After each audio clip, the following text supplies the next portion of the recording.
La hantise des patrons de parcs, c'est les gens qui viennent avec leur pique-nique. Du coup, les parcs font en sorte que les gens aient envie de manger, donc attirer, et ensuite qu'ils aient envie de revenir, parce que c'est bon, les gens savent le voir et reviennent du coup. Ouais, parce que ça fait partie de l'expérience aussi en fait. Bah, c'est comme si tu vas dans un restaurant, c'est sale, t'as pas envie de revenir. Ouais, t'as pas envie de revenir, Alors que t'as peut-être mangé le meilleur plat de ta vie.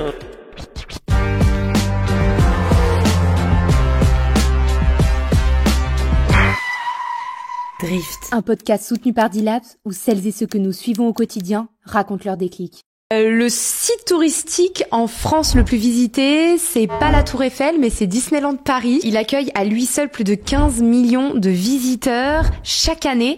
Et d'une manière générale, les parcs d'attractions attirent des millions de visiteurs chaque année.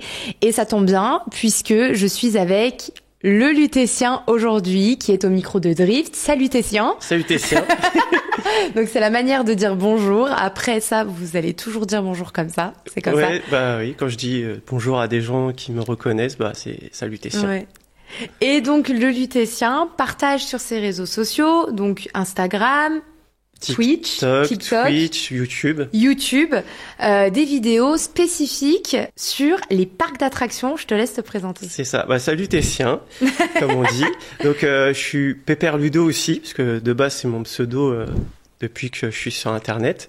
Et chaque semaine, je partage des bons plans sur les parcs d'attractions.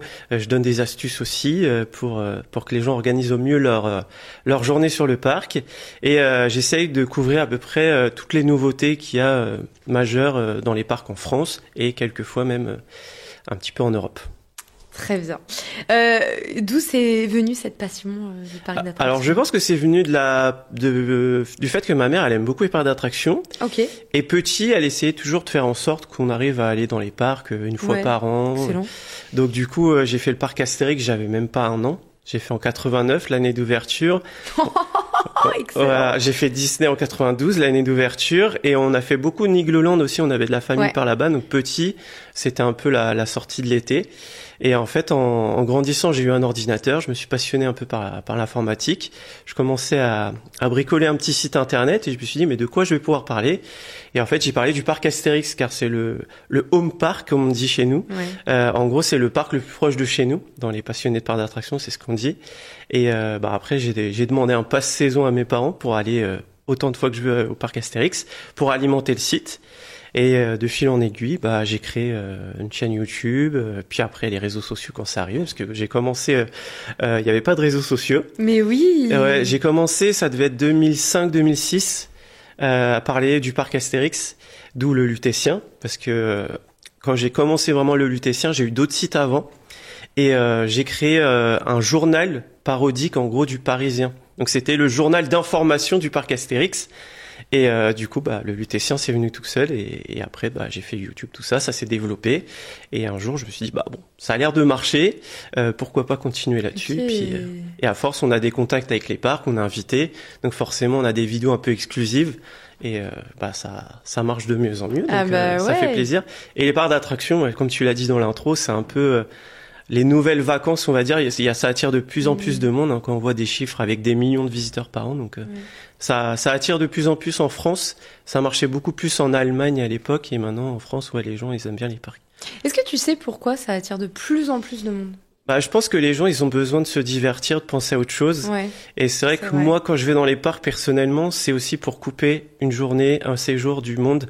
Tu penses plus à tes problèmes, tu y vas et t'es vraiment dans un monde, on va dire, magique.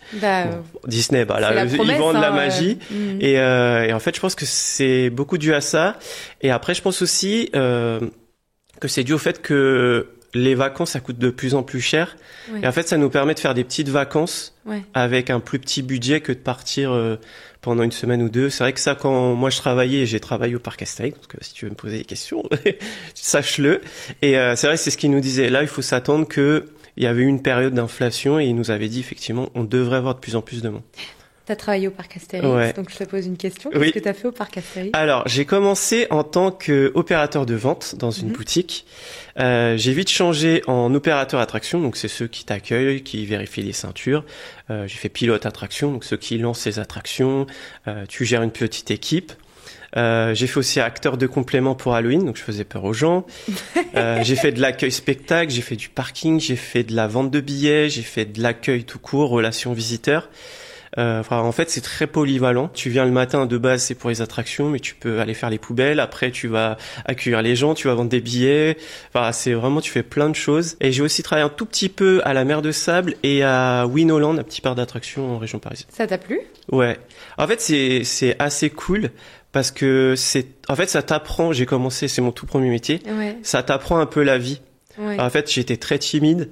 Je me retrouve sur les réseaux, donc la timidité, je l'ai encore un peu au fond de moi, mais ça aide beaucoup. On apprend à prendre du caractère parce qu'il y a des fois des règles très strictes sur les attractions. Donc, faut savoir aussi montrer que on doit les faire respecter. Et c'est très enrichissant. Tu travailles beaucoup avec des jeunes, tu travailles avec beaucoup de personnes. Enfin, c'est jamais la même journée. Un jour, tu vas faire les attractions, tu vas faire les poubelles, tu vas faire les spectacles.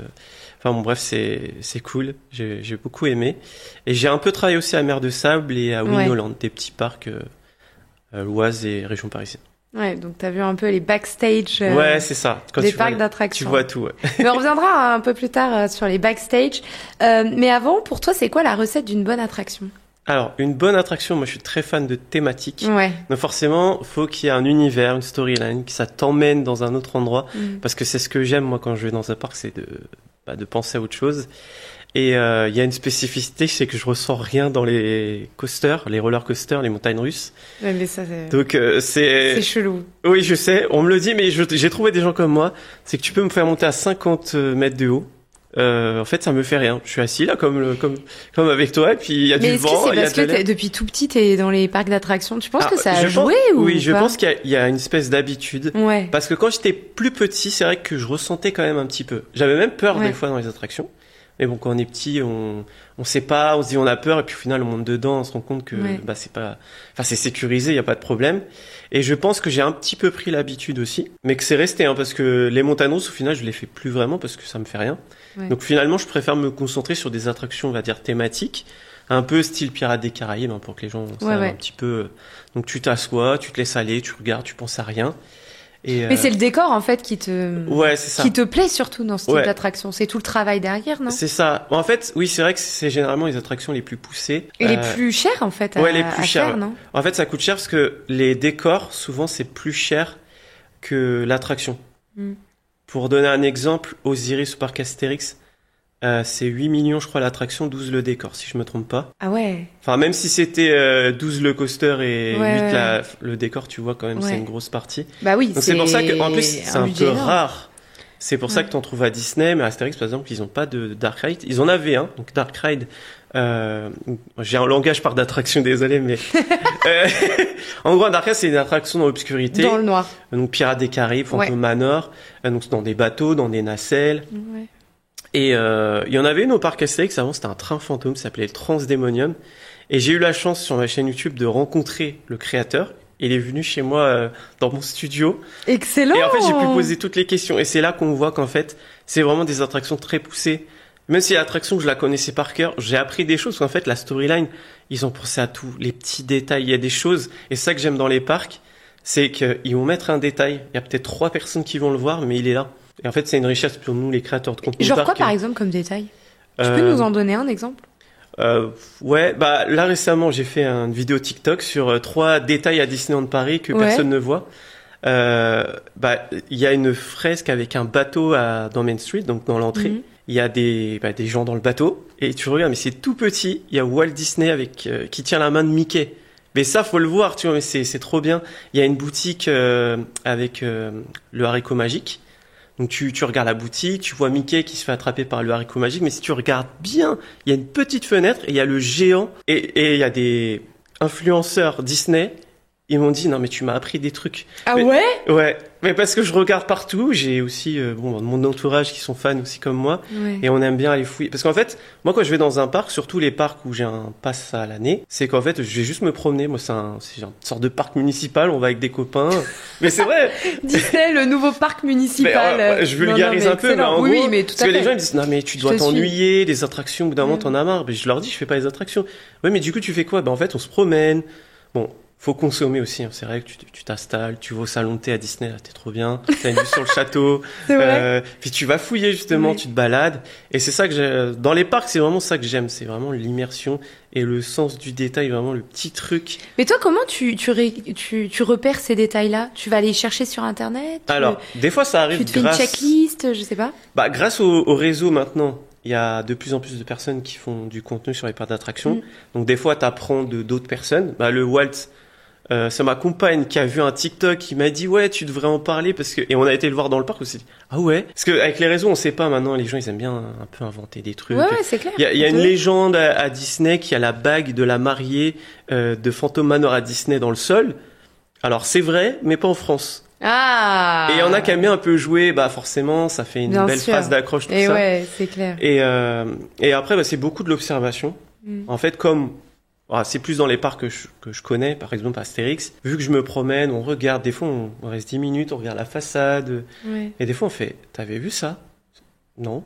Et là on bug, on fait, attends, c'est pas possible comment on a fait pour pas le voir, mais en fait, c'est là, mais comme tu vois plein de choses dans ta journée, ton cerveau, je pense, au bout d'un moment, il capte plus. Et c'est vraiment quand t'es calme à vraiment essayer de trouver les petits détails que tu trouves des fois des petites pépites. Et aussi, grâce au réseau, j'arrive à rencontrer des personnes qui ont contribué pour une attraction ou qui connaissent très bien un parc.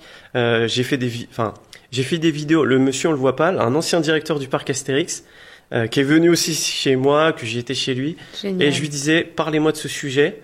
Père Castor, vraiment, j'ai posé le dictaphone et j'écoutais. J'étais là, devant sa cheminée, tranquille. Tu buvais, Et après, moi, j'ai retranscrit ces mots avec mes mots pour raconter, en fait, un fait ou quelque chose sur le parc Astérix. Et excellent.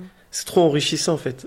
Et justement, juste pour continuer sur la face cachée un peu des parcs d'attractions, puisque toi, t'as travaillé déjà dans un parc d'attractions, t'as eu des special guests chez toi, t'es allé sur des chantiers. Oui. Aussi. C'est quoi du coup raconte-nous un peu ton expérience chantier. Ouais, alors en fait ça se fait de plus en plus.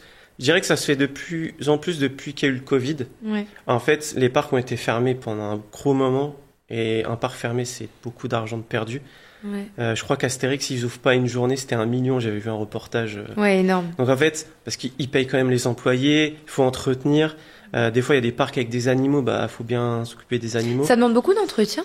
Ouais, en fait, on se rend pas compte, mais l'hiver, justement, il y a pas très longtemps, c'était pas une visite de chantier, mais c'était une visite de parc fermé à Nigloland, un petit parc dans l'Aube. T'avais fait une vidéo YouTube. Ouais, c'est ça. Et en fait, tu vois, mais en fait, c'est comme une petite ville.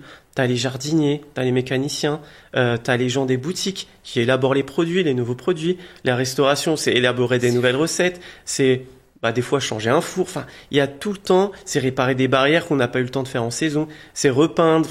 En fait, il y a jamais un jour dans un parc où il se passe rien, même quand c'est fermé. Et du coup, la visite de chantier, ils ont instauré ça un petit peu après Covid, justement, pour essayer de faire du bruit, pour dire bon là, on n'est pas ouvert, mais on n'a pas rien fait justement.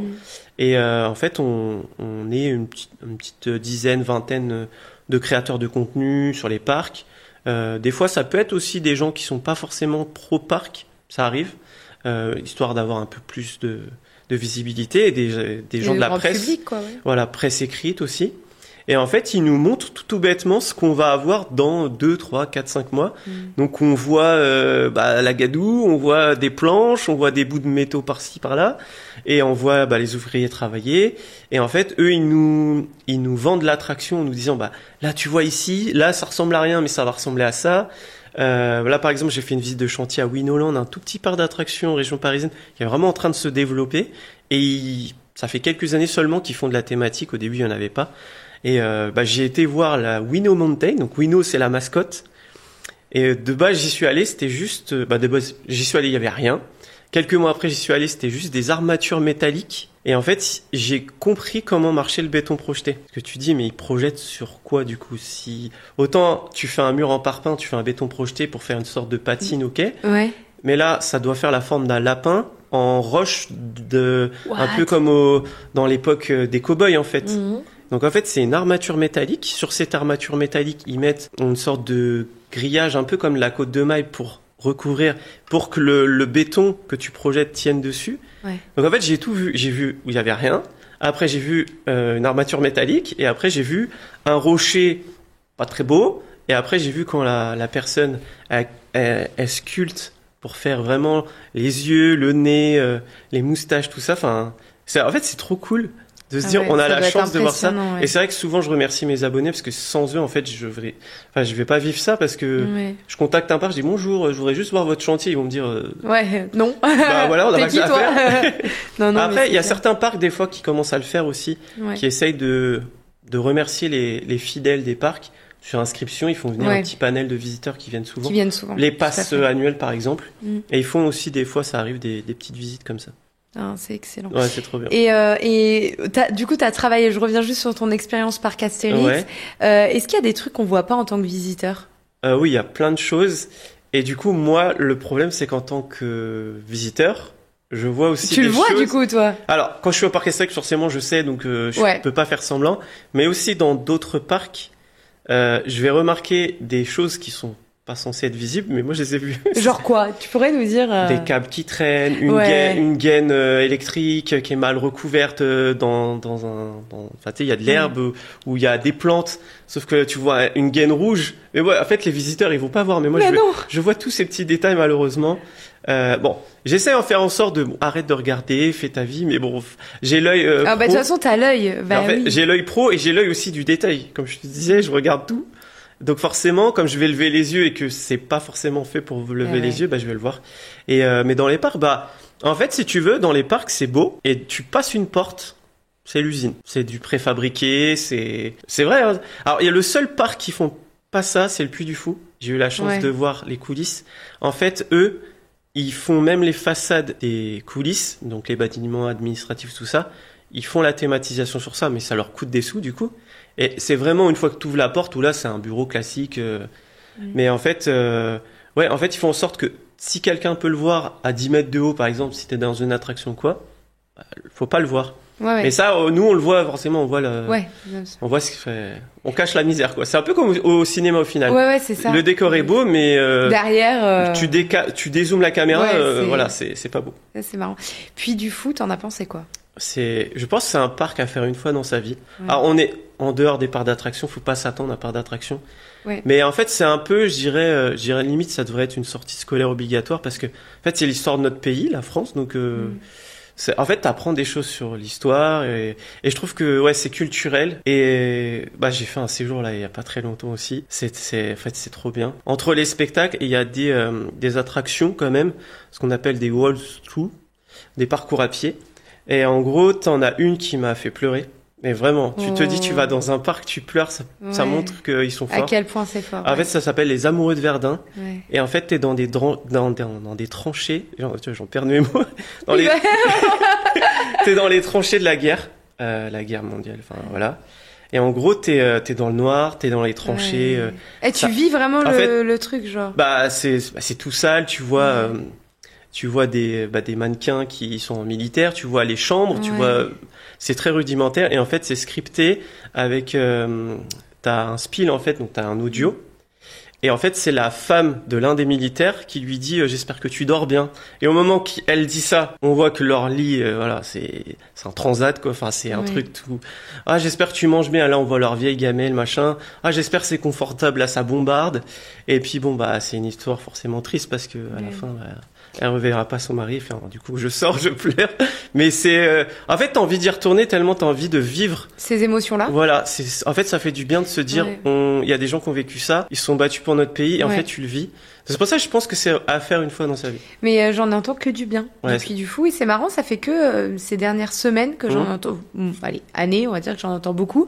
Alors qu'avant, j'en entendais pas du tout parler. Ouais. Et je pense que c'est parce que c'est pas un parc d'attraction. Oui, mais plus d'expérience. C'est ça.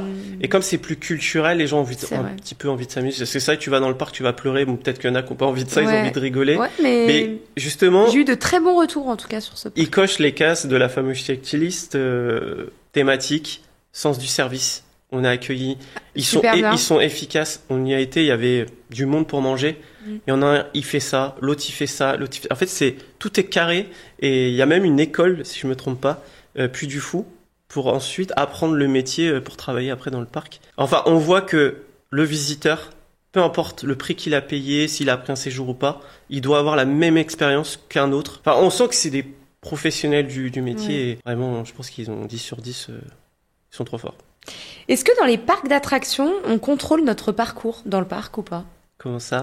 Est-ce que les parcs d'attractions font en sorte que tu ailles à tel ou tel endroit en tant que visiteur ?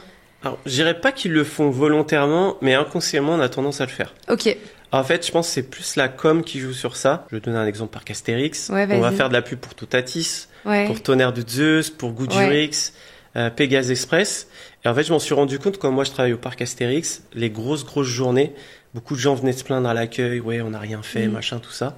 Et en fait, avec certains collègues, on leur disait, vous savez qu'il y a des attractions où il y a que 5-10 minutes d'attente.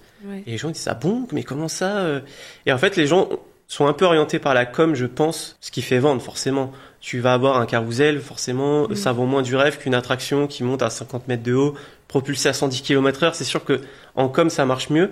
Et je pense que inconsciemment, les gens, ils regardent, pas dire bêtement, mais ils se laissent aller par, ah ok, il y a ça, et ils vont pas aller plus loin de se dire, il y a peut-être des petites attractions, des petites pépites, il y a des attractions qui sont géniales dans les parcs et que personne connaît parce que, voilà quoi. Je faisais des live TikTok à une période. Je faisais des petites attractions, des petites balades, tout ça. Les gens me disaient, elle est trop bien cette attraction. Je dis, mais tu sais qu'elle est là depuis 89, hein.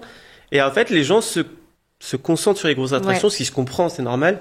Mais, ont tendance un petit peu à oublier d'autres. Parce que clairement, faire des 3-4 attractions à 5 minutes d'attente, quand t'attends 1h30, entre les deux, ça fait du bien, quoi. Donc, je pense que, inconsciemment, il y a quand même c'est fait pour que les gens disent, maintenant qu'il y a les réseaux en plus, on a fait Toutatis, une attraction de 50 mètres de haut, plutôt de dire on a fait un carrousel. Je pense qu'il y a un peu inconsciemment une petite manipulation pour orienter les gens. Mais justement, tu parlais tout à l'heure de quand on se promène dans le parc. Dans le parc, tout doit être un peu clean, propre, et même dans la checklist, tu disais il faut que le parc soit propre. Et c'est plutôt stratégique selon moi parce qu'il faut toujours avoir cette illusion de magie ou d'être dans un monde un peu presque parfait ou différent de ceux dans quoi on est. Et je pense que c'est aussi une stratégie d'un parc d'attractions d'être toujours clean un peu partout de tous les angles de vue en fait. En fait, je dirais que c'est un peu une espèce de com et comment dire, un parc qui est propre, c'est un potentiel visiteur qui va revenir. Un parc est sale, on t'accueille mal, tu vas pas revenir. En fait, je pense que malheureusement, ça coûte tellement cher un parc. Il y a certains parcs, malheureusement, qui peuvent pas le faire, tout simplement. C'est pas qu'ils ne veulent pas, mais on a tendance à faire des nouvelles attractions pour attirer. Mais après, tu vas dans les autres attractions, elles sont un peu vieillottes, c'est un peu sale. Donc, des fois, c'est par manque de budget, des fois, peut-être, c'est un peu de négligence. Et en fait, je pense que c'est important, des fois, de faire une année, peut-être, on dirait, une année blanche. On n'a pas de nouveautés, mais on met un gros coup de propre sur le parc. En fait, c'est de l'argent investi intelligemment, je pense, pour moi, car en fait, ça fait revenir les gens. Et quand tu regardes, j'ai fait un format il y a quelques années, les avis TripAdvisor des parcs. Ah oui, alors hyper intéressant. Forcément, je lisais les 1 sur 5 parce que et en fait, les gens adoraient parce que les gens, des fois, c'est beaucoup de mauvaise foi et machin. Bien sûr. Mais ce qui revient beaucoup aussi, c'est on est mal accueilli, on mange mal, c'est sale et les gens viennent pas. Donc, je pense que c'est très important de soigner tout ça. Parce que c'est de l'argent que tu vas gagner indirectement. C'est pas un retour que ça se voit pas. Mais pour un parc, je pense que c'est vraiment important. Et puis du coup, ils ont compris que leur parc, il n'y a pas un truc qui dépasse. C'est lisse, c'est clean. Les gens savent le voir et reviennent du coup. Parce que ça fait partie de l'expérience aussi en fait. C'est comme si tu vas dans un restaurant, c'est sale, t'as pas envie de revenir. T'as pas envie de revenir. Alors que t'as peut-être mangé le meilleur plat de ta vie, mais... Voilà, je pense que c'est très important. Le vrai business, en fait, d'un parc d'attractions, j'ai regardé, ce sont surtout les dépenses sur place, puisque ça représenterait entre 35 et 40% du chiffre d'affaires total. Donc ça comprend restauration, boutique, services additionnels et notamment j'avais vu en parlant de restauration qu'il y avait pas mal de restaurants à thème, notamment tu parlais des restaurants de la thématique qu'on peut retrouver dans certains restaurants. Des snacks un peu exclusifs, voire tendance, même maintenant sur les réseaux sociaux. Toi, t'avais fait même une vidéo YouTube où tu reproduisais, il me semble, un snack Mickey ou Disney, je sais plus ce que c'était exactement. En fait, c'est un sandwich tout bête, un jambon, kiri, fromage. Et en fait, la particularité, c'est un pain bretzel en forme de Mickey. Sauf que tu vas dans le commerce, ça n'existe pas. Et du coup, c'est vrai que les parcs ont compris que l'expérience aussi dans un parc. Moi, c'est important. Je fais des fois des food tours. En gros, on teste un restaurant. Ouais. Ou s'il y a, par exemple, un marché de Noël, on teste plusieurs produits pour dire aux gens ça vaut le coup, ça vaut pas le coup. Et c'est vrai que les expériences aussi dans un parc, c'est les restaurants. Ouais. Tout simplement parce que c'est ce qui rapporte. Je m'étais un peu renseigné. Bon, je pense que ça dépend des parcs. Mais en fait, le prix du billet d'entrée, certes, il est cher, mais ça rembourse à peine les frais du personnel. Ouais. Parce qu'on a tendance à l'oublier, mais un parc Il y a d'attractions. énormément de personnel. Un petit parc, c'est 100, 200 personnes. Déjà, c'est énorme. Un Disney, bon, c'est des milliers. Donc, on a tendance à l'oublier. Donc, ils n'ont pas le choix, au final, de faire en sorte que les gens consomment s'ils veulent avoir, du coup, du bénéfice, pas du chiffre d'affaires. Et du coup, ils ont compris qu'avec des restaurants thématiques, on a un, par exemple, Europa Park, ils ont même revendu le concept. C'est un restaurant où ton repas fait des loopings. Ah ouais. Donc t'as une tablette, tu commandes sur la tablette, et c'est très malin que comme c'est une tablette, t'as pas besoin d'appeler un serveur qui t'a pas vu, ou qui fait semblant qu'il t'a pas vu, qui est dans le rush ou quoi. Bah là tu commandes, paf, t'attends quelques minutes, et puis là d'un seul coup au-dessus de ta tête, le plat il arrive, fait des loopings, et ça plaît aux gens. C'est pas le meilleur restaurant que j'ai fait dans les parcs, c'est bon, hein, mais juste... En fait, l'expérience, quoi. C'est un peu marketing et du coup, t'as une super expérience. Là, il y a récemment, à Disney, ils ont fait un lounge Star Wars. Alors, on est sur un soda à 15 €. C'est sûr que tu te dis, ouais, ils abusent. C'est cher. Moi, je l'ai testé. Au début, j'étais comme tout le monde. J'ai dit, ouais, ils abusent. Et en fait, j'ai vécu une expérience, mais c'était incroyable. Déjà, il y a les Stormtroopers, là, les soldats qui arrivent. Ils vérifient parce qu'ils nous donnent un ticket pas d'avion, mais de navette spatiale. Vérifie, oui, ça va, on vous surveille, machin. Et là, t'as un robot, un droïde, qui sera dans le prochain film Star Wars. B2X, si je me trompe pas. Et en fait, c'est un robot doté d'intelligence artificielle. Il vient vers toi. Mais en fait, je me suis rendu compte, on lui a parlé comme si c'était un animal ou un enfant très attendri par le... Excellent. Et en fait, il arrive, et il vient te voir, il remue ses antennes, il fait des petits bruits, il remue la tête. Et en fait, c'est vraiment, il est travaillé pour que plus on va lui parler, plus il va savoir réagir avec des humains. Et franchement, c'est magique. Ouais. En fait, t'as vraiment vécu une bonne expérience. J'ai payé une expérience, pas un Coca. Ouais. Parce que c'est vrai que la vidéo, ça a été... De toute façon, le parc d'attractions, c'est ça. Ça a été dur, les commentaires. Genre, je suis un pigeon, t'as payé 15 € un Coca. Ouais. Et en fait, pourtant, dans la vidéo, je vends le coup que c'est vraiment, j'ai payé une expérience. Mais ça, en fait, tu t'en rappelles toute ta vie, quoi. Parce que t'as vu déjà presque un acteur, un personnage de Star Wars. Pourtant, je connais rien à Star Wars. Hein. Mais rien que le fait de... C'est incroyable. Et voilà. Et je l'ai vu et c'est trop mignon. Mais est-ce que la restauration dans les parcs d'attractions est vraiment bonne? Ça fait pas un peu cantine? Alors, ça peut être une idée reçue, peut-être. Alors, c'était vrai il y a quelques années. Ok. Jusqu'à peut-être il y a encore 10 ans. C'est vrai qu'avant, c'était vraiment du fast-food. Même Disney, hein, c'est classique. Tu manges... Tu vas à Disney, il y a que du burger, du hot dog. Ouais, bien sûr. Mais même les autres parcs, mais ça est en train de changer parce que justement, je pense qu'ils ont compris que déjà les gens en avaient marre de pas bien manger parce que tu manges mal dans un restaurant, même hors parc, tu reviens pas. Ouais. Du coup, il y a la hantise des patrons de parcs, c'est les gens qui viennent avec leur pique-nique. Du coup, les parcs font en sorte que les gens aient envie de manger, donc attirer. Et ensuite qu'ils ont envie de revenir parce que c'est bon. Donc en fait, ça commence à être de mieux en mieux. Il y a des parcs qui se débrouillent bien, d'autres un peu moins bien. Il y en a, je pense, qu'ils ont pas misé sur ça parce que ça va être tous les restos qui sont pas bons, d'autres ça va être tous les restos qui sont bons. T'as quelques parcs, genre Nigloland que j'ai fait il y a quelques temps, c'est excellent. Okay. Il y a Winoland, un petit parc d'attractions qui eux aussi ont compris, malgré que c'est un petit parc, généralement les petits parcs, c'est beaucoup de pique-nique parce que déjà, si tu fais un petit parc, c'est que dans ton budget, ça c'est ça déjà va. restreint. Mais après, il faut le personnel aussi pour... Voilà. Et en fait, ils font des burgers. J'avais d'ailleurs fait aussi une recette et ils m'avaient ouvert les portes de la cuisine pour que je le fasse. Ils m'ont fait un tuto en gros. Excellent. Et c'est le meilleur burger de parc que j'ai fait, c'était là-bas. Ouais. Et en fait, ils ont compris. Parce que je pense que les patrons aussi, ils aiment bien manger, tout simplement. Et se dire, en fait, ça fait partie... T'accueilles quelqu'un parce que Disney appelle leurs visiteurs des guests, donc des invités. Ouais. Et je pense qu'il y en a qui ont compris que c'est un invité, c'est comme si j'invitais quelqu'un chez moi, je l'accueille comme un roi. Donc tu manges bien, tout est propre et en fait, c'est en train de changer, C'est des fois pas très bon et ça devient très cher malheureusement avec l'inflation. Donc je pense que les parcs aussi ont pas trop le choix. Dépasser 15 € le menu, ça commence à être compliqué avec de la qualité. Alors qu'avant, tu pouvais avoir des super menus à 15 €. Maintenant, bah, forcément, tu baisses la qualité pour garder les prix. Et... Donc, il y a des tendances, on va dire. Ouais, je comprends. Je reviens juste du coup sur la partie budget une fois que t'es sur dans le parc d'attractions. On avait eu un bon plan, nous. Je sais pas si t'avais vu, mais sur Disney.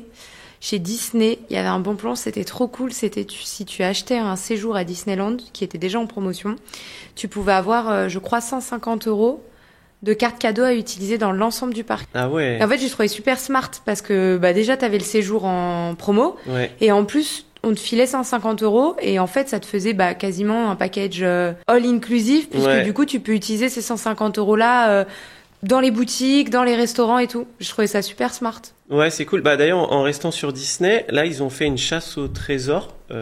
C'est gratuit. Donc en fait, tu es dans Frontierland, donc la zone Far West. Donc tu vois, en fait, c'est ça aussi qui est bien, c'est une expérience. Il n'y a pas que les attractions dans les parcs.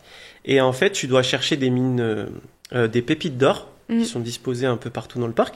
Donc là également, j'ai découvert des détails parce que forcément, je cherchais les pépites d'or. Puis tu cherches là où tu regardes pas forcément de base. Voilà, forcément, elles sont cachées là où les gens vont pas regarder.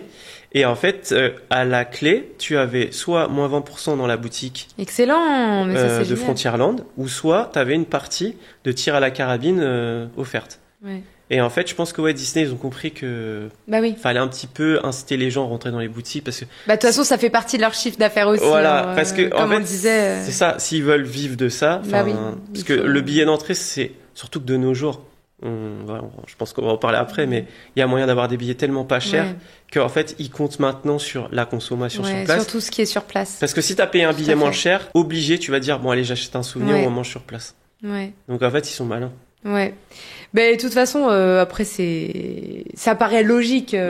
En fait, on a tendance à l'oublier, mais j'ai remarqué que dans les parcs d'attractions, les gens oublient facilement que c'est une entreprise et qu'ils doivent gagner de l'argent. Parce que comme on est là pour s'amuser, tout ça, on oublie que, en fait, ils doivent juste aussi payer des charges. Enfin, c'est une entreprise. Puis je pense qu'on se rend pas compte du personnel qu'il y a derrière. Ouais, je pense aussi. Tu vois, vu que c'est un truc, t'appuies sur un bouton pour faire fonctionner. Tu te dis pas qu'il y a de l'entretien. Hein, tu te dis pas que. Oui, tu vois, il faut autant de personnes pour faire fonctionner tout ça. Oui, puis comme je disais tout à l'heure, l'hiver, c'est aussi c'est refaire des peintures, réparer des barrières. Des fois, il y a des décors que les visiteurs cassent, donc faut réparer. Mais ça, c'est de l'argent ça dépense, ça fait des dépenses dans le parc. Mais en fait, c'est ce que les gens ne voient pas. Autant quand il y a une nouvelle attraction, les gens sont contents parce qu'ils se disent ça bien, c'est un parc investi. Que quand il y a des années, que je disais tout à l'heure, blanches, les gens ils ont tendance à dire en fait ils ont rien fait. Et on paye un billet, on se demande pourquoi. Mais justement parce que c'est des choses, on va dire invisibles, mais qui permettent la meilleure expérience client. Mais forcément, quand on vient dans un parc, on va pas réfléchir à tout ça, mais c'est vrai. On n'y pense pas. Dans les services additionnels, il y a aussi le fameux coupe-fil. Oui.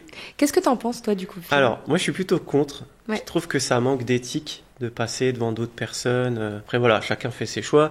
Il y a des gens qui en achètent. Bon, chacun fait ce qu'il veut. En fait, moi, ce qui me dérange surtout, c'est que je trouve que ça dessert les parcs. Parce qu'en fait, ça augmente la file d'attente classique. Il y avait le système de fast-pass gratuit à l'époque à Disney, qui n'existe plus.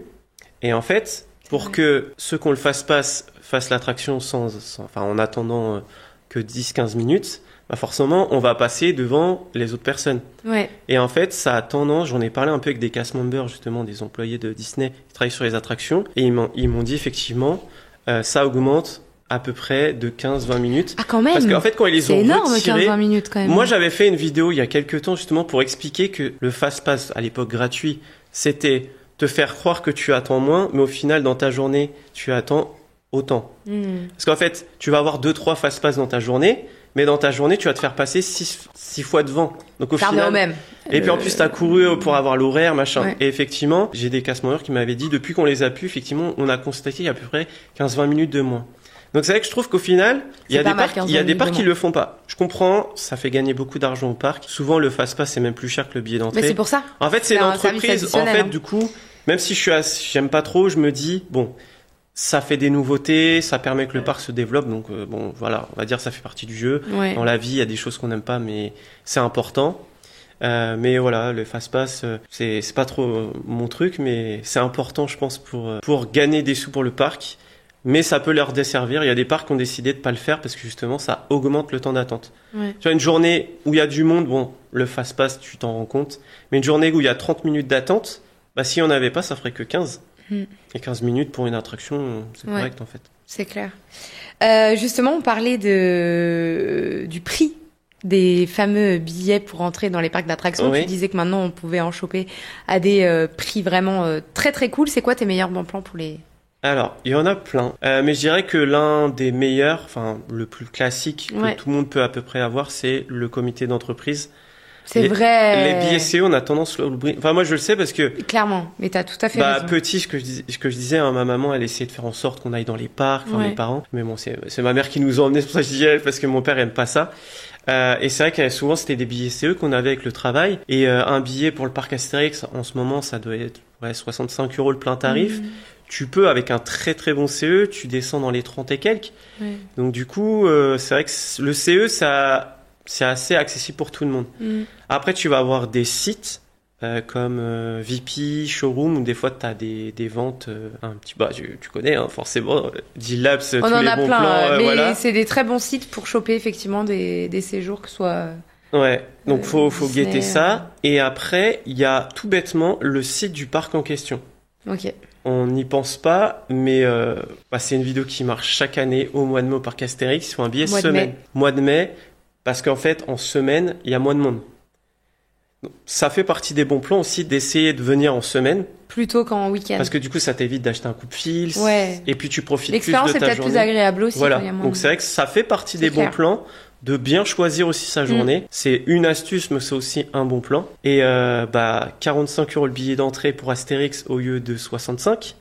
Et avec la technique de Igral, moi qui suis partenaire Igral, du coup, j'offre 10 € aux personnes qui s'inscrivent avec mon lien. Et tu récupères en plus du cashback. Donc tu peux descendre à une 30aine d'euros le billet, ce qui est quand même assez pas mal. Et au moins, c'est un billet vendu par le parc. Parce qu'il faut aussi se méfier... ça, c'est important d'en parler. Le Bon Coin, tout ça, ça peut être un bon plan, mais il y a beaucoup de faux billets. Faites attention à ça. J'ai travaillé au parc Astérix, j'ai travaillé au contrôle d'accès. Donc, j'étais là où les gens scannaient leurs billets. Ça arrivait par jour, les grosses journées, sans faux billets. Donc, en fait, tu te retrouves t'as acheté un billet à quelqu'un qui t'a arnaqué, plus le plein tarif le jour même. Après, aussi, des fois, prendre son billet à l'avance. Ça peut être un bon plan. Et Disney font ça maintenant en fonction des jours. Tu peux avoir des billets à 100 et quelques si c'est un gros jour, ou ça descend dans les 60, je crois, vers 65, tu peux t'en tirer. Donc les sites des parcs, des fois, ça peut être un bon plan. Quand tu viens régulièrement dans le parc, un pass, ça peut être pas mal. Par exemple, pour le parc Astérix, tu viens 3 fois par an, tu fais soit une visite début de saison ou pendant l'été, tu dis tiens, on va revenir à Halloween, parce que c'est une technique des parcs aussi pour faire revenir les gens qui consomment. Sachant qu'il y a des maisons hantées payantes et compagnie. Et après, il y a Noël. Donc, tu dis, on y va 3 fois. En fait, tu prends un pass. Des fois, c'est rentable. En fait, un pass en 3 fois, généralement, c'est rentable. Tu payes pas le parking, en plus. T'as des remises dans les boutiques. T'as des remises dans les restaurants. Et... J'allais te demander, justement, si le pass, tu trouvais ça... Ouais, moi, le pass, et en plus, pour l'expérience, pour moi, c'est la meilleure façon de visiter un parc. Parce que tu peux te permettre de dire, aujourd'hui, on fait pas d'attraction, on se promène. Ou alors, quand t'as un pass, tu veux faire les attractions quand même, tu peux pas la faire, tu dis c'est pas grave, on la fera la prochaine fois. Bon, bien sûr, si t'habites à 2 heures de route, c'est plus compliqué. Mais moi, par exemple, j'habite à une demi-heure du parc Astérix. Là, ça arrive dans l'été gaulois. Donc, ça veut dire que ça va fermer à 22h. J'adore. Ça arrive dans l'été gaulois. Il nous sort cette phrase dans le plus grand des calmes. Non, mais c'est très bien. Ça ferme à 22h. Se faire une petite soirée 17h, 22h, sachant qu'à partir de 17-18h, les gens commencent à partir. En général, moi, quand je travaillais au parc Astérix, la moitié des gens étaient partis à l'heure de fermeture. Donc ça fait partie aussi des bons plans de se dire, j'attends aussi la fermeture. Parce que là, 10h, 22h, pour moi, c'est la meilleure offre pour le parc Astérix. C'est le même prix du billet que là, cette semaine, par exemple, où les gens ont un 10h, 18h. Il va y avoir peut-être un peu plus de monde parce que c'est les vacances. Mais stratégiquement, tu vas plus profiter de ta journée. Il y aura plus de spectacles, donc ça disperse les gens dans le parc, donc moins de files d'attente, donc potentiellement pas de coup de fil. C'est vrai que les spectacles, pendant les spectacles, c'est vrai que... Et si t'attends le soir pour faire les grosses attractions, l'été gaulois, des fois, il y a tout à Tis, par exemple, pour rester sur le parc Astérix, t'as 15 minutes d'attente, alors que t'avais 1h30 l'après-midi. Et dans ce pass, Des fois aussi, tu as des remises, voire des gratuités dans d'autres parcs d'attractions. Donc vraiment, le pass, c'est un très bon plan. C'est cumulable avec le cashback Igral, par exemple. Quand tu reprends l'année d'après, t'as un prix moins cher. T'as des fois des passes dans les comités d'entreprise aussi. Donc tu peux avoir un pass pour... moi, j'ai un ami qui a un pass à même pas 100 €. Ouais. Trop bien. Et il vient autant de fois qu'il veut. Et il paye moins cher dans les boutiques, dans les restos. Enfin, en fait, c'est le bon plan, quoi. Parce qu'en plus de payer, d'avoir ce pass-là, ça t'offre aussi des réductions sur les services un peu additionnels, boutiques. C'est ça. Donc ça, c'est cool. Et pour les parcs, c'est un package, quoi. C'est bien aussi parce que du coup, ça incite à consommer. Quand, je sais pas, t'as un menu à 20 € parce qu'il est un peu plus travaillé, moins 20%, ça fait tout de suite moins cher. Donc, c'est très intéressant.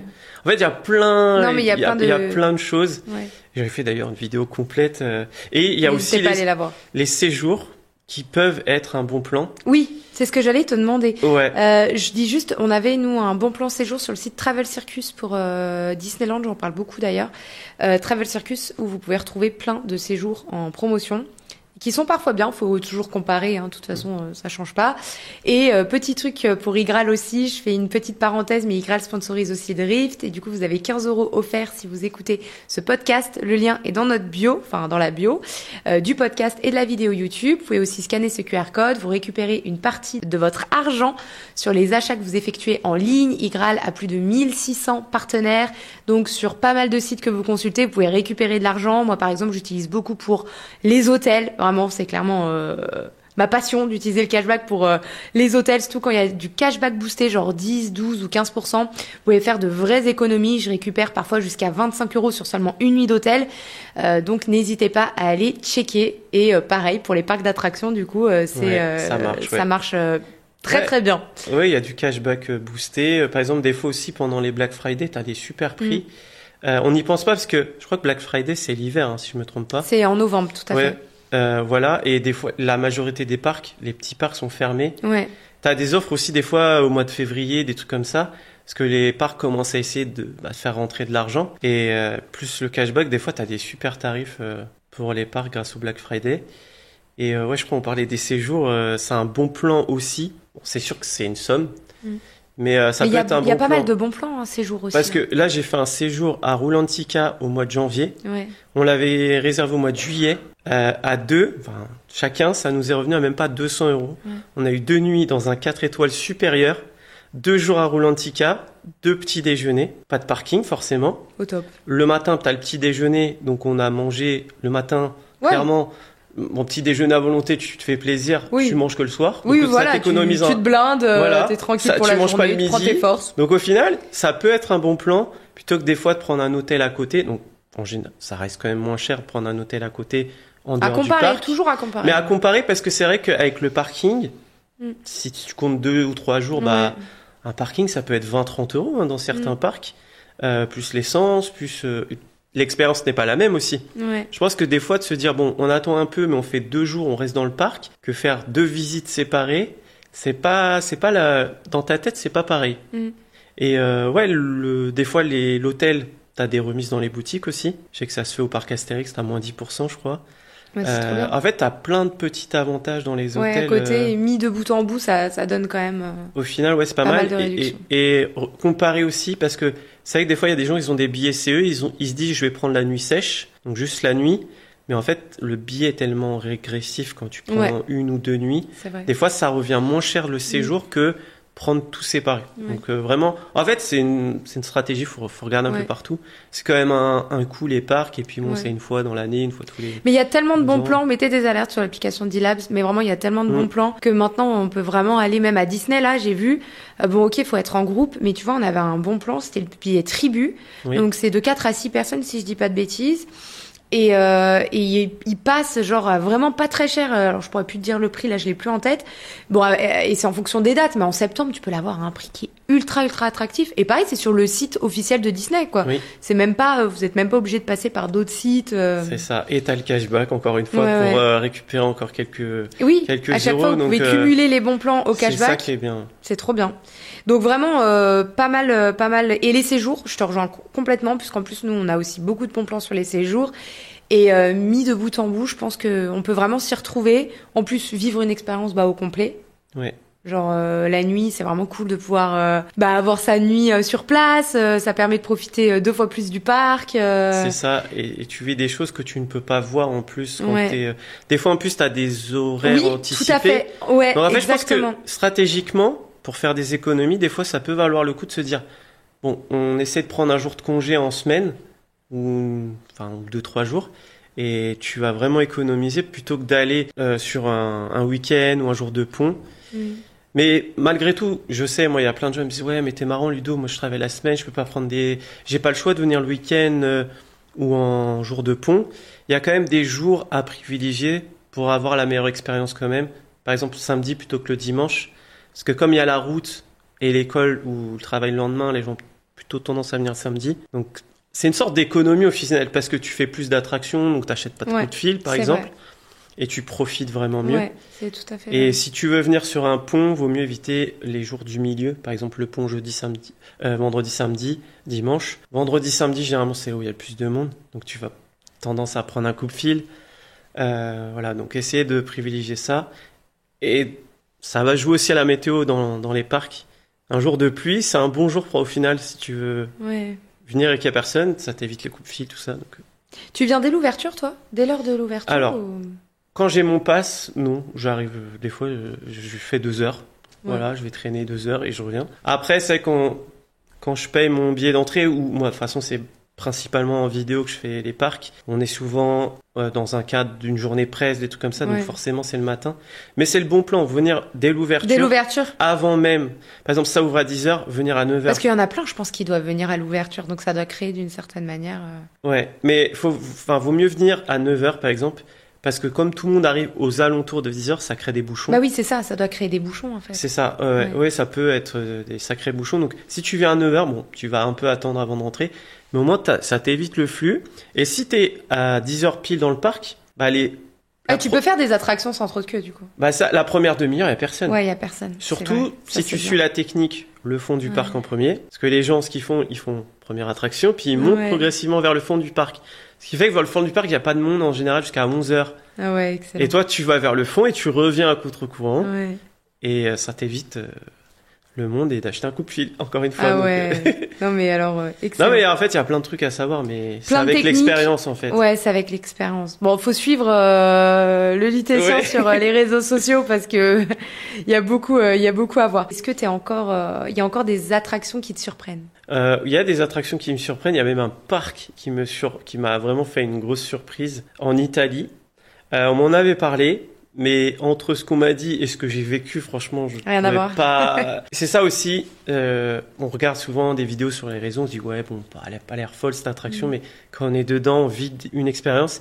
C'est un parc qui s'appelle Moviland Park dans le nord de l'Italie, à côté du lac de Garda, et d'ailleurs il y a Gardaland à côté, un autre parc. Et l'une des attractions m'a plus surpris, c'est Kid Superjet.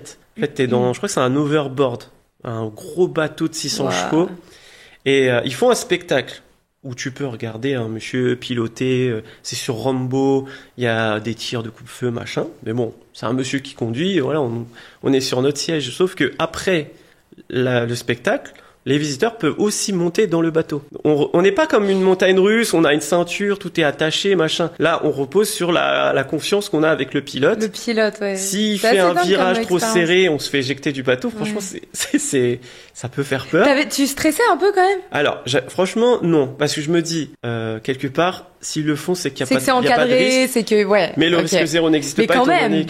Après, c'est la première fois que je fais un parc où les gens applaudissent à la fin. Avec un sourire, mais jusque-là, parce qu'en fait, c'est assez drôle, mais tu te dis, je vais mourir, mais c'était cool.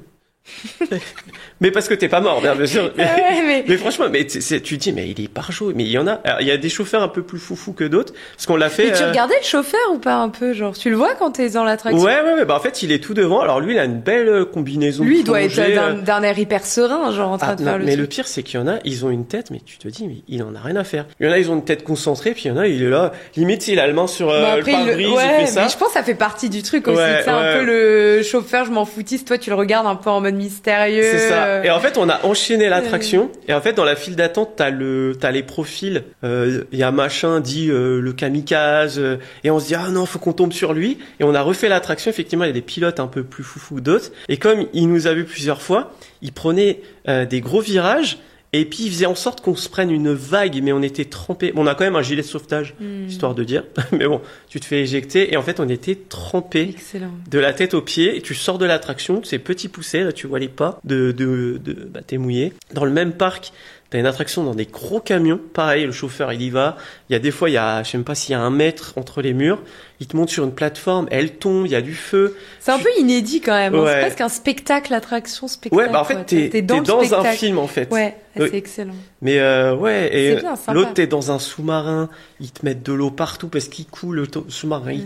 Tu tombes sur ton voisin, enfin c'est... T'avais fait une vidéo sur ça là? Ouais, en Italie, ouais, c'était... Bah, c'est vraiment le mot surpris.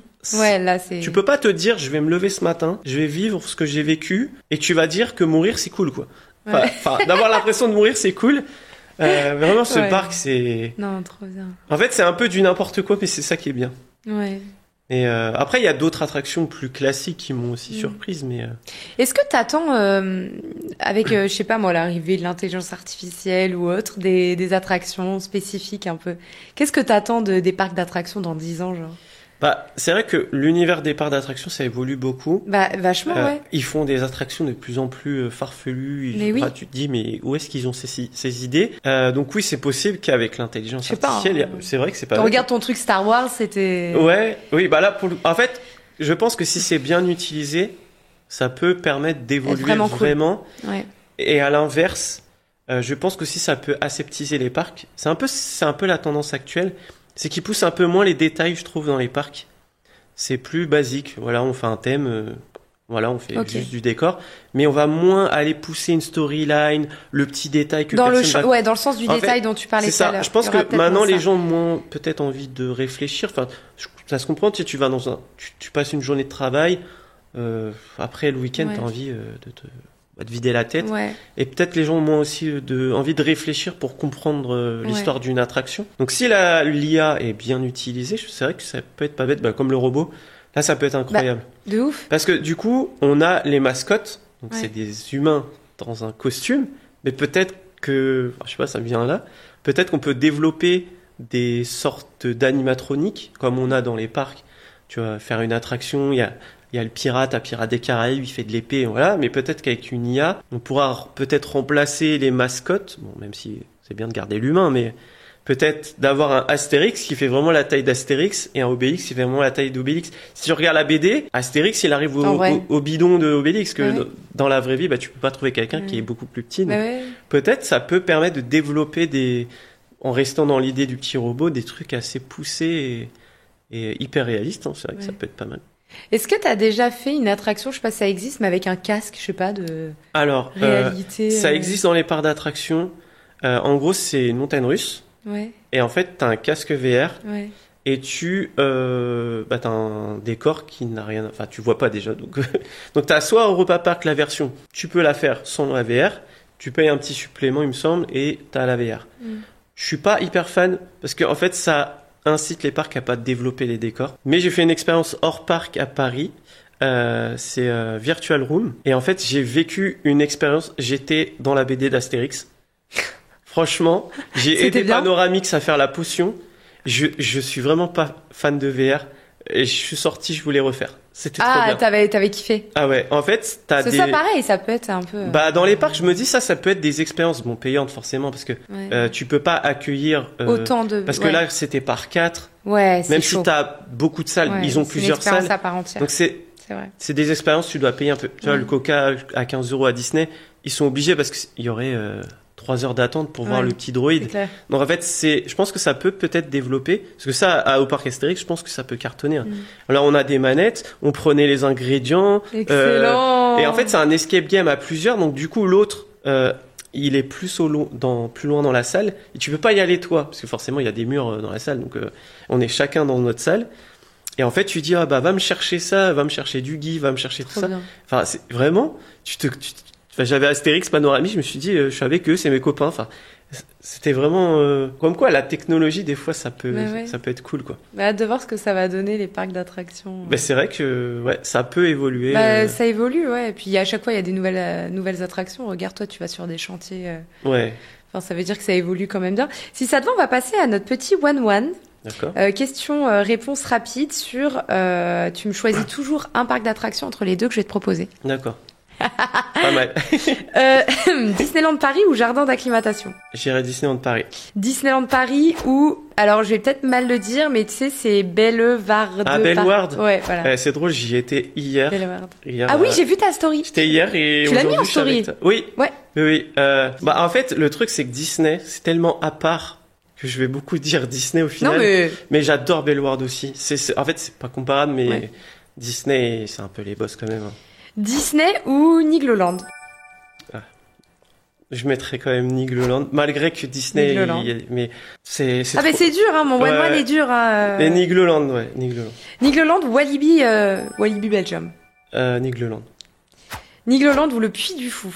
Ah ouais. Je l'ai mis en parc d'attractions, même si, voilà, c'est pas attraction, mais c'est expérience. Pour moi, on est quand même dans le truc thématique. Oui. C'est sûr que c'est pas comparable. On est quand même dans la checklist du parc. Mais Puy du Fou, ils sont... Tu mets Puy du Fou alors? En fait, leur pub, c'est en gros ils vivent des émotions. Ah oui. Tu sors de l'attraction, tu pleures, t'as pas. Tu reviens à ta petite checklist, des émotions, Puy du Fou. Storytelling, voilà. Alors tu mets Puy du Fou? Puy du Fou, ouais. Puy du Fou, parc Astérix. Puy du Fou. Puy du Fou ou Porte Aventura? J'ai pas fait Porte Aventura. Mais Puy du Fou. T'as pas fait Porte Aventura? Non, en fait, tu sais pourquoi? Non. Parce que c'est très mal géré et tout le monde qui me connaît m'a dit tu vas détester. Ah ok. Après, le parc est très beau, les attractions c'est génial, mais la gestion c'est... Ah ok, ouais, j'ai jamais... Du coup, j'y suis allée, mais je sais pas si c'était bien géré. Ça m'attire pas du coup. D'accord. Juste pour ça. Mais du coup, bon à savoir. Ouais. On était à Puy du Fou, Europa Park. Europa Park. Ça se rapproche plus des parcs d'attractions du coup. Et du coup, j'ai terminé. Le gagnant est donc Europa Park. C'est mon parc préféré donc. Tu vois, franchement, pas mal. Mais il y en a un deuxième qui s'appelle Efteling. Je sais pas si tu connais. Moi, je l'ai pas mis. Je les ai pas tous mis évidemment, mais c'est à faire aussi. C'est à faire aussi. Ouais, c'est trop bien. Ok. C'était dans les contes de fées. Enfin, c'est. Trop bien. C'est trop bien. Le Lutétien, tu partages des vidéos, du contenu en tout cas toutes les semaines sur tes réseaux sociaux. Tu fais des live Twitch toutes les semaines aussi. Ouais. Où tu parles, où tu joues à... Alors, on parle de parcs d'attractions. Et en début, on parle pas mal des parcs. On passe à Planet Coaster 2, du coup, qui est sorti il y a quelques temps. Et pendant qu'on joue aussi, on parle de parcs d'attractions. Voilà. Pareil sur tes réseaux sociaux, plein de choses à retrouver sur les parcs d'attractions. Autant les petits détails cachés à Disneyland, que des bons plans, que des recettes que tu refais, tes chantiers, les coulisses. J'aime bien aussi mettre en avant les personnes de l'ombre, de présenter un métier, de montrer aussi que ça travaille quand le parc est fermé, que l'hiver il se passe plein de choses. Ouais, ça c'est vraiment le format que je préfère faire, c'est vraiment montrer l'envers du décor, ce qui se passe que personne ne voit. Trop bien. Merci beaucoup d'avoir été au micro de Drift. C'était un plaisir de partager ce moment avec toi. Oui. Et j'espère que t'as bien aimé. Oui, je suis content parce que D-Labs, je connais depuis très longtemps. En plus, on a plein de bons plans parcs d'attractions. Ça cartonne de ouf. Et c'est pour ça que c'était aussi intéressant. C'est que je vois qu'il y a vraiment à chaque fois, tu vois, les bons plans Disneyland Paris, Parc Astérix, c'est les bons plans qui fonctionnent le plus. Oui. Et on le voit même dans les bons plans partagés. À chaque fois qu'on a un bon plan parc Astérix Disneyland, ça peut atteindre 1000 degrés facile si c'est vraiment un bon plan, quoi. Oui, c'est des parcs populaires et qui coûtent quand même assez cher, donc forcément, ça intéresse. Mais maintenant, c'est vrai qu'il y a beaucoup, ça se démocratise bien, je trouve, les prix. Avant, c'était... Oui, mais parce que les parcs ont compris que c'est dans le parc qu'il faut faire dépenser les gens. Voilà. Vous le savez maintenant. Merci beaucoup.